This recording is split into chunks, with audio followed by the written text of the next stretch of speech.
vous avez déjà branché sur Sentinel TV, le lot tout vendredi. Le vendredi, à l'eau, tu partager comme chaque jour sur Makambo, les autres Congo, l'évolution ma solo, de l'eau remis tout ça là. Tout le monde qui bien que, et l'eau à l'Iboso, chaque minuit, chaque 5 heures du matin, tant aux zones à Moka, Bondela, Senga, Vengeance en Zambé, Likolo, il y a Makilani au Kabila Tansi na Congo, Likolo, il y a plus de 180 millions de morts au Kabila Bomi, puis Likolo, il y a bateau à Bomi na Katanga, na Kananga, na Bakongo, na Kinshasa, na Beni, parce que nous avons appelé sur puissance. Il y a parole, puissance à prière et puissance au Salaka. Ce qui nous avons na solo, au bonde liboleli, hier à Kitakapé, à Pesaka et à alors, nous avons au Congo, population, et je sais que nous avons sango, bazon sa lettre à Etienne Tshisekedi. Pierre Lumbi a témoigné à ça des points de presse, à l'objectif, Mokolo Oyo, le 17 janvier, Bapesaka lettre, il y a Etienne Tshisekedi qui a présenté qui premier ministre na Maboko ya Utembi. Nazo bengaye Monseigneur Tenite Utembi, monsieur Utembi, Oya Senko. Pe abe moko na kombo Théo azaki témoin. Alors, pourquoi babombi lettre à Tshisekedi? Pourquoi Senko a senga sur rassemblement après sa combat premier ministre et pourtant depuis le 17 janvier Etienne Tshisekedi avant de voyager a pesaki déjà lettre il y a premier ministre.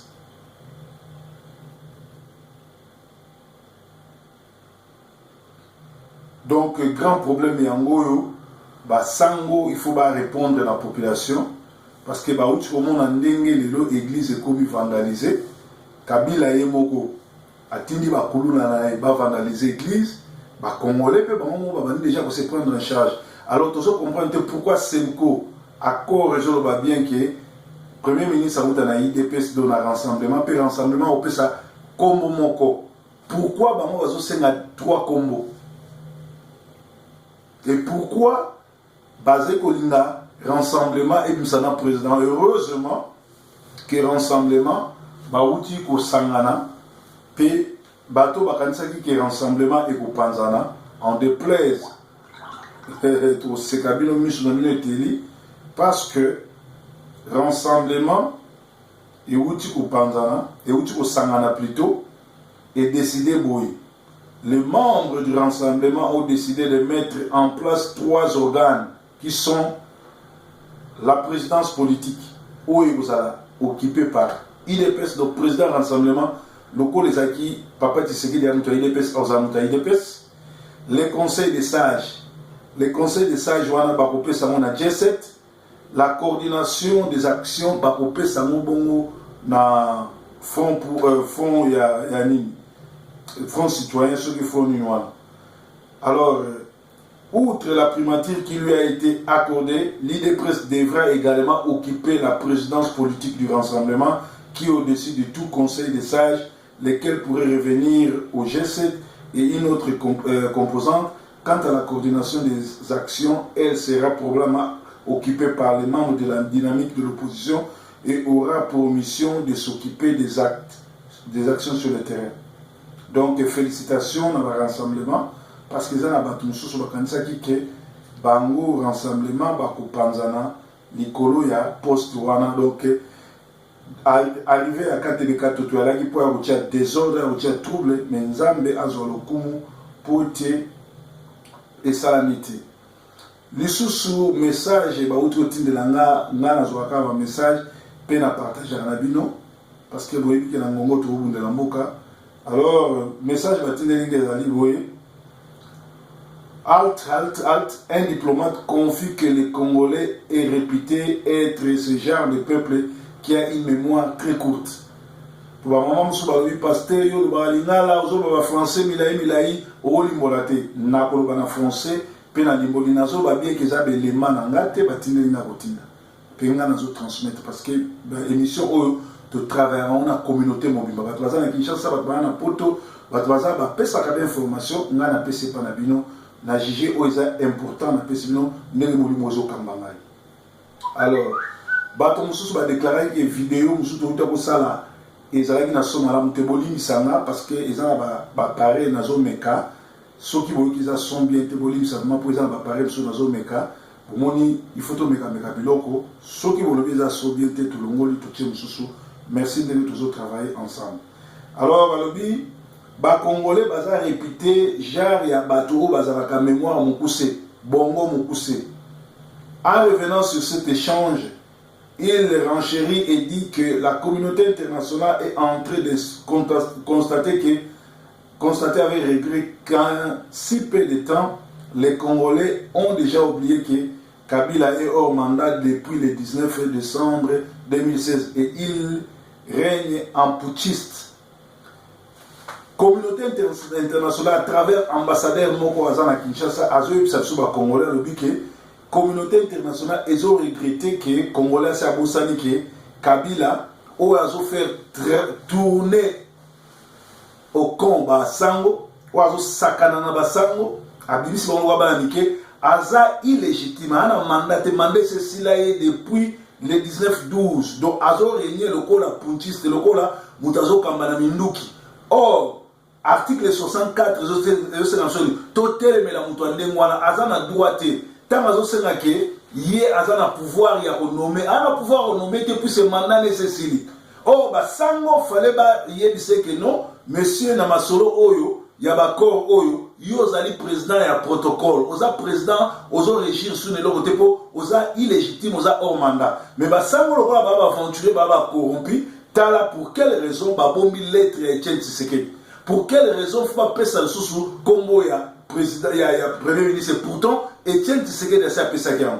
Alors on a toujours ces combattants na Kinshasa un peu partout boka ba sango bino toujours kuta na bango botu la peli susu na constaté ba journaliste ebele baza corrompu be ba maele mukuse batika Rolia Thompson pour Thompson bakangé papo comment bozo kuta na ba rassemblement botuni bango ba question nyonso mais botuni bango te accord réseau banini sur parce que opposition et le bien fait sa combo moko Kabila waza sous présidente albi ba fait sa trois combo faut tout na sangwa libola bino ba accord réseau banini P2 mabotu na basango tant bozo ba boza fatigué mais bolo kaki bien population que oya ko tia des ordres oya ko freiner boko sala plan B faut tout na basango plan B et comme wa comment combo a plan B bungi na monoko bino ba journaliste corrompu en nzala botinde la nga biloko ba twana te bazo tuna basango parce que ce sont des corrompus ba yo sa musana ba honte.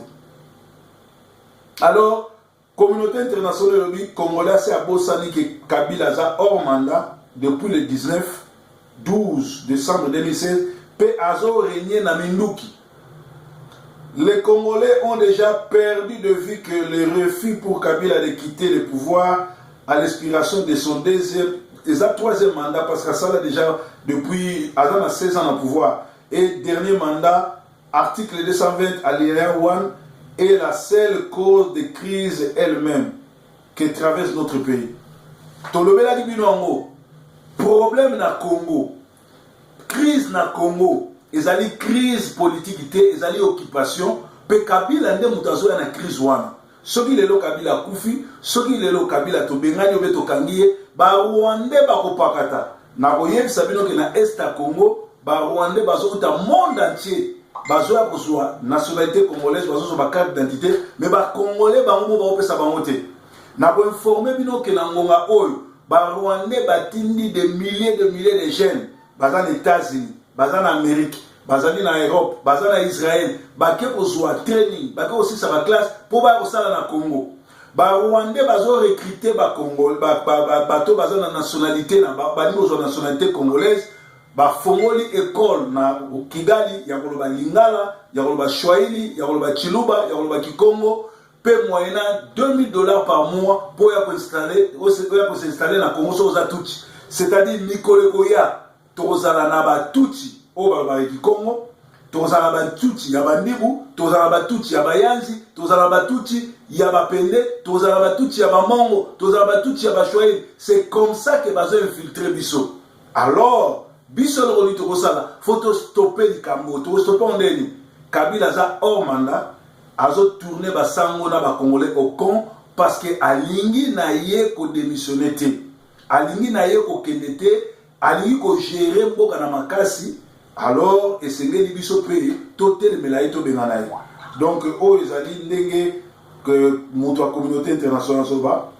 Les Congolais semblent avoir déjà perdu de vue que Kabila tient sa légitimité de l'accord du 31-12-2016 qu'il refuse de signer et de mettre en application. Sous l'égide de la SENCO qui a réussi à s'impliquer sans frais ni corruption différentielle du code, du fait vraiment du code. Awa place à l'objet m'a bien corrigé. Avec l'ensemble, les Congolais baso saneke. Kabila soka comme légitime, soka diriger une année. Il faut andi babakor oyo basango babundi nango sambo monenge ya kojo mena ko nazo sabino basango balé bien balé mbongo ebele parce que soki balé mbongo ebele te bato bazo favoriser bazo bakabila za basango parce que soki ngai nazaki netinga ba pesi ngai médiation na wesa kabila clair que Bakor et Joloba, il faut IDPS tout ensemble et présenter le Premier ministre. Yo parce que yo za sous pouvoir ni à Kopona ni à Rolongola. Basango bazo FCT, basango tellement balé, yango bazo kolanda lisolo nae. Donc basango bazo compliqué ma solo pour baza ba criminel, yango les amala ba buka ba église na bango ba profaner ba lia culte na bango. D'ailleurs, Bassal la Ranzamba sont des pédophiles et Bazali Batoua Satan. Alors, les Congolais ont déjà perdu de vue que le combat que mènent les rassemblements est d'abord un combat du respect des termes de cet accord qui parle d'un Premier ministre présenté et non des candidats Premier ministre. Et c'est pour éviter que la violation devienne une culture même lorsqu'on n'est pas détenteur des mandats électifs. Ba Congolais ba bosani na basango ba bosani ke ba ko rezoloba ba représenter ba candidat premier ministre mais ba représenter candidat moko nyoso wana parce que ceux ba présenter par Kabila 3 candidats a violé déjà la constitution lokola mesana ko violer a ko continuer ko violer donc na basango na opposition faut ba likambo wana donc basango nde bato baza ba complice ya masolo no sozo les gars preuve ba yibi lettre ya Etienne Tshisekedi atikaki avant akende Bruxelles.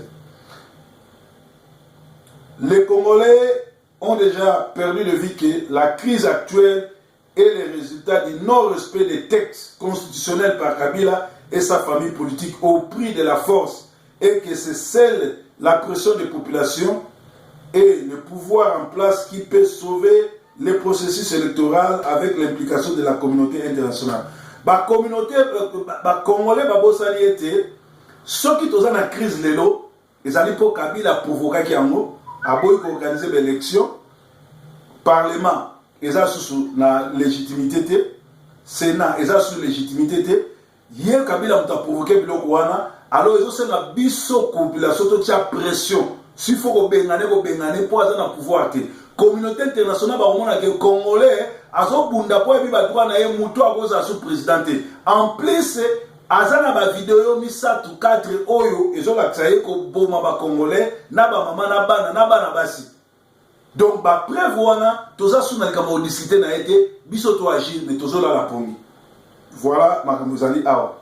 Alors les Congolais a déjà perdu de vue que Kabila et la majorité présidentielle n'ont pas l'intention de quitter le pouvoir et que tous les subjuges les sont en vue de divertir et d'avantager se sentir confortable. Balobi ete makambo tout bazo sala ezali pona baboyi kolomana pouvoir bazo tourner se basango bosala boye et ali umela benna likambo bango balemba biso to continuer. Donc e bazo ndenge situation za bango nde bana confort baza assise confortablement bana kimia potango Congo ezana trouble bomoni bino moko ba pesi ne mwana nsemi mbongo pour la théâtre ya sali ba takaka ete bakangaka ete mutu ango azana libanda tambola et azo inquiéter mutute. Or Diomi Ndongala azana boloko innocent, Franck Diongo azana boloko innocent. C'est-à-dire soki bomoni bongo mwana nseme oyo azali aventurier théâtre mutu ya théâtre azolia na bango alors mutu tu azokumisa ne mwana nseme il faut avoir un problème spirituel en tout cas boluka n'importe quel pasteur asokola bino tama ya malila délivrer bino parce que comment vous comprendre que eza ba jet ti siko bakanga le mwana nseme te ti siko azali kimia ba mema pe na tribunal te et le moko te mais pourtant abomisi bato na ye ezala na ba Congo ezala liboso ndako na ye. Donc c'est un collabo et bino tout bozo kumisa ye bo soutenir ye parce que kaka lobi ke Kabila aza rwandais c'est ça likambosika Tshisekedi aloba moto ozongisa na Rwanda na Kinshasa mbala combien aloba bokeli bokangela Kabila na Kinshasa eloko ni asika bino bozo kamwa bino nde boza mvute bona ba problème na mutu na bino boluka un vrai pasteur a délivré bino. Les Congolais savent avoir oublié que le point de vue que la mort de Tshisekedi, Kabila et sa majorité ont tué Tshisekedi et craignent de faire face à cette même coalition de forces acquises au changement qui est le rassemblement et que toutes les stratégies consistent à faire émerger un autre bloc d'irrassemblement pour Kabila.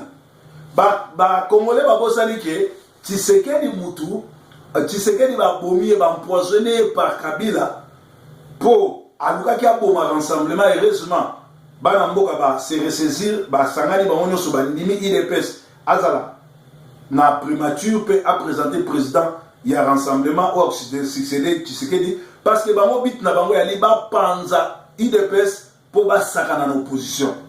Les Congolais semblent avoir oublié que le pays traverse la plus sombre partie de son histoire pour le non-respect des vies humaines, c'est-à-dire Kabila tue, massacre nos frères et sœurs au vu et au su de tout le monde sans qu'aucun sentiment de révolte et les Congolais prennent plaisir à faire des comédies sur Facebook, à s'occuper de fêtes, de danser, de tout et tout et tout. Alors, Congolais nyo surtout oyo akendaka kobina oyo afetaka oyo azala de sengo na période oyo bazo massacrer na Congo aluka pe délivrance pour azala ba démon parce que eza normal te que na mboka no bazo massacrer bazo boma bazo sala ba violation bazo violer na ba bébé yozo mela yozo bina ozo ba likambo Congo etali yote c'est-à-dire oza envoûté alors likamwana soki na bengi oyo epa nanga olobaki na luka ba problème luka un pasteur mususu asokolo mai ou bien anika yo na fin ndenge bomesana ba pasteur alokuta basala bino bokele kuna kozala malamu. Alors lisusu tozoloba awa que Pierre Lumbi a confirmé que atikaki lettre ya Tshisekedi le président ou autotika biso le président légitime à Congo na monsieur Utembi ou azali président Senko abeteyo azalaki témoin sikoyo monsieur Utembi bino ba journaliste à Kinshasa bo no tuna ye lettre à Tshisekedi ya sai na monini pona ni na pesi yango et pas Kabila te pona ni bazo beta lisolo na mote et puis bazo senga Semko abimsa premier ministre mususu vidéo mususu ebimi avec les soi-disant libérateurs toza na posa ya libération vraie libération mais ezala biloko ya aventure te basoda na mane bomoni bango bazana na ba cartouche à bien te Kabila a kodisa ba mercenaires no surtout au monde plus de 24 armées zawana et so bengana armée wana na moi ba minduki wana bazana ngo or so to s'organiser biso bata diaspora to sali état généraux ya combat to s'organiser to yebi nani to pesi musala wana et oza malamu to libérer mboka mais ko soutenir ba aventurier ndenge wana eza lokola kaka ba vidéo nyo surtout oyo to mona avant le 19 décembre to mona ba vidéo ebele belé lelo ata moko yo ana soutenir pe ba pesa sous sangote donc toti ka ba aventure pe lisusu afdel tango yaka na Congo et bandaki ko so ba mboka sa di vidéo te bato yo prochainement so bongo sa révolution même nani so bongo ba révolution banda kutinda so ba vidéo ke so kangi ba Congo ou bien kangi Kinshasa kutinda so ba vidéo te ke tozo ke no banda révolution parce que c'est déjà vu. Donc, tu lembi la vidéo, wana, pour épargner sur le scénario, wana, et vous avez mis. Alors, Ngwanda Tilelo, silence des morts, mais heureusement, Aoutiko Komela Semko a commis à lui écouter les cris du sang du Monseigneur Moziriwa et exécuter le testament de Monseigneur Emmanuel Kataliko, lettre émouvante de Terminator à la Senko. Lettre oh le sous il y a Terminator Oyo banda où tu fêté anniversaire naïe le 16 février nena boma ba chrétien à mon ami sous un message Oyo et je pense que c'est un aventurier, un bandit de hors chemin, peut avoir libérateur té, avoir résistant té. Parce qu'un résistant a commencé à l'être dans son côté. Pour y bien que c'est une aventure. Mais il faut préparer groupe et abattu, parce que nous qui va libérer Moka. Alors, message naïe, et je l'ai azali vrai sataniste, peut Moko et abattu, balali si combat, pour lui, et c'est les biso naïe, tout, si la naïe, pour Eza Mahaming. Donc, tout le monde ndengwana. Pourquoi Kabila a brûlé l'église? Et pourquoi les Congolais na Kinshasa baza koluba eloko mon côté? Les sous basango tozana awa ba utiko biso que 20 militants ya Lusha bazala qui arrêté lobby pour bakende ko corriger ville à Kinshasa na ko nettoyer ville la salité. Bango bazaki 20 militants baki ko nettoyer ville et pourtant mouvement Lusha na ba mouvement citoyen teo ka sous samonango te ba fi onyo so ba meki bakangaki bango ba onyo so bazako loba ba somba bango bavanda kimia mais to kamo lobby ba réapparaître ba ke ko nettoyer ville mais bakangi bango ba na boloko to loba ki ne bandeli que après discussion il y a 8 fois basali 8 réunions. Les membres du rassemblement ont décidé de la mise en place de 3 structures qui sont la présidence politique, le conseil des sages, la coordination des actions, G7 basé conseil des sages, IDP c'est présidence, il y a rassemblement, et dynamique et basé présidence, il y a coordination. Donc, les alliés basango oyo, toujours qui les lots, peut tout transmettre en haut nabino.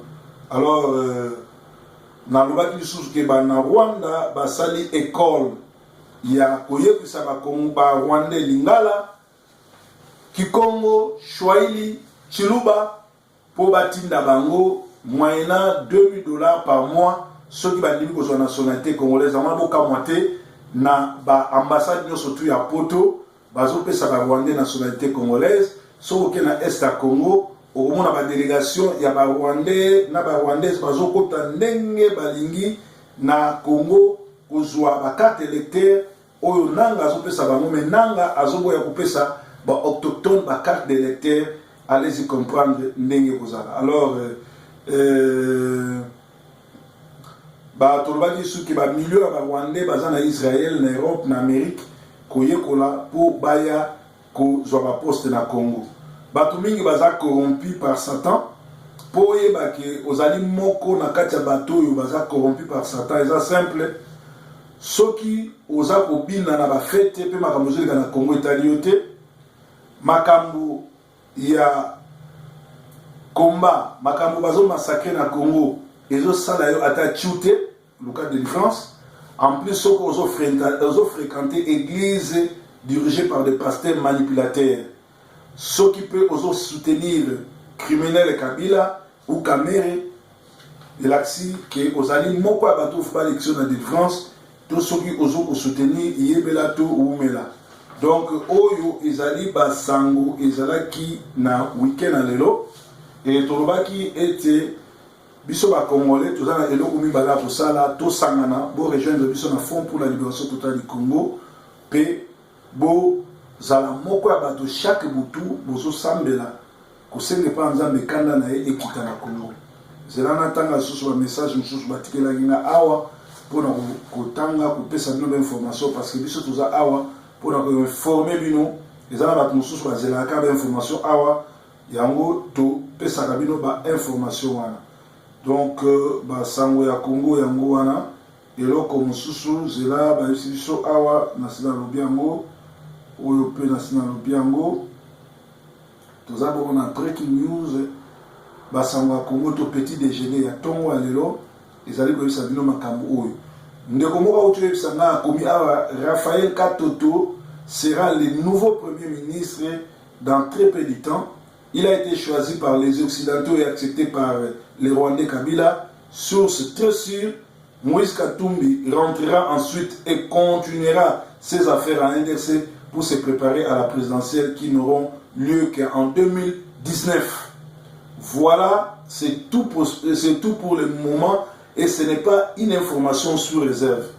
Donc, de quoi autour que ça a information, alors déjà sous réserve, alors il y a l'accord où Moïse Katumbi a signé à Kagame et Ali ba Kabila tina 2019 il y a la présidence parce que il a résoudre le problème de la Congolais, a la continuité, il y a des crimes à protéger Kabila, na babiloko na ye, na bandako na ye, na famille na babiloko no sto yiba, ba colonel, ba généraux no sto ba Rwanda ba criminel, il y a protéger bango pe à continuer ko tika ke ba Rwanda ba na Congo, ba boto la biso kitawana eza plan na bango.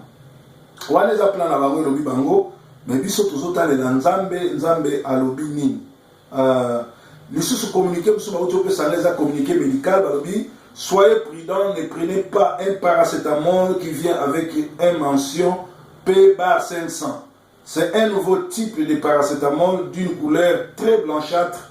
Les docteurs ont prouvé que les médicaments paracétamol contiennent le virus mouche-chapeau, considéré comme un des virus les plus dangereux au monde, avec un degré de mortalité élevé. S'il vous plaît, veuillez partager ces messages pour tout le monde et vos familles. Protégeons nos vies ainsi que le leur. Je fais ma part et c'est à toi de faire le tien. Veillez si c'est du vrai et partagez avec les autres. Alors, na lingala bokeba na paracétamol oyo bakoma P bar 500 baninganga balobiza paracétamol moko ezali na kisi makasi ya kobomisa bato. Alors, bokeba nango avant pe sa mona paracétamol tanga soko moni bakoma P500 eza pembe makasi ko pesa mo mutute po ekomema kufa. Les sous témoignages moko ezoleka na Facebook, ezoleka na YouTube, ezoleka na ba services sociaux nyonso. Eza na fille moko azali atteint na sida, azua mo pa musicien moko ya mokili. Alobi bokeba parce que ba fille ande mwana na mibali baza ebele na ba communauté basi bazwa maladie bazo kabango moko na bango ezali Vital Kamerhe oyo asiazwi sida bomoni ndenge ake kokangama na mwasi ya bato ya JB Piana pe kokaba sida partout na ba jeune fille na Kinshasa. Alors bino oyo tilelo na bokola te na molimo bosambela nzambe lokuta o bozo continuer ba aventure eza na ba jeune fille ebele baza na Facebook baza na balabala basi ya mabala akoyelo mbongo akoyelo nyonso mais akoyelo na litabisi ya sida. Soko za mutu oyebi kobikanga te, soko za mutu oyebi koza fidélité okokufa na sida. Pe bino ba oyo koza na sida bozo kanga. Lebo na ozo sida mutu atindaki bino te. Za lokoso na bino to eza matoi mangungi na bino. Soko zu sida eza fin de monde te.